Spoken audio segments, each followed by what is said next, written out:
What you're about to see and hear will give you an entirely new appreciation for what's possible.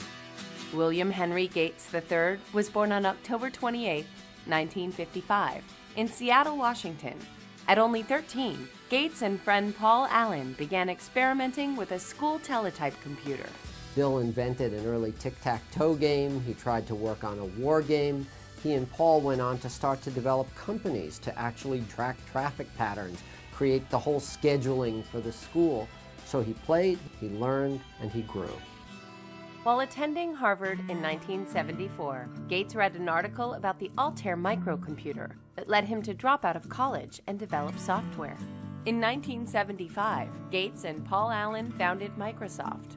Bill Gates and Paul Allen realized that what the manufacturers of the Altair would need more than anything else was programs to sell to users who would then use those programs to do calculations.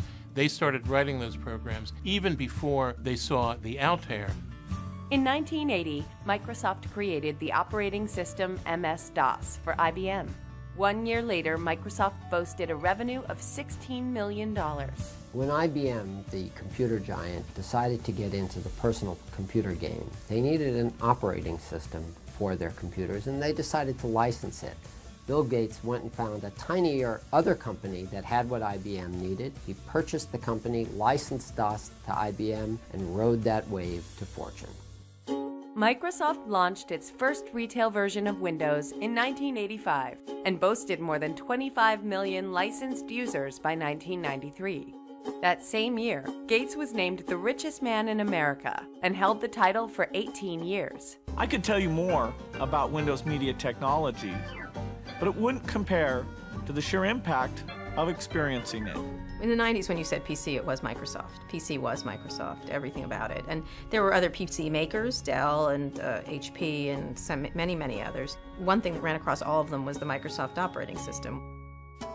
In 1998, the U.S. Department of Justice filed a lawsuit against Microsoft for unlawfully monopolizing computer software markets, but the suit was eventually settled. Originally, a judge did find that Microsoft was a monopolist and even ruled that the company would be broken apart.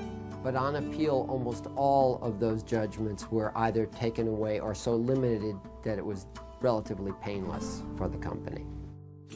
With his wife, he established the Bill and Melinda Gates Foundation to focus on global health, development, and education. By 2002, Businessweek named them the most generous philanthropists in America. They're working on vaccinations, they're working on schools, they're working on all kinds of really important areas of AIDS, and they're being very focused about how you solve problems and how you change philanthropy. Gates retired from Microsoft in 2008, but in 2011, Forbes magazine ranked him as the world's 5th most powerful person, in recognition of his impact and active leadership at the Gates Foundation. Bill is a figure of paramount importance in the development of the software industry and really in the development of the internet.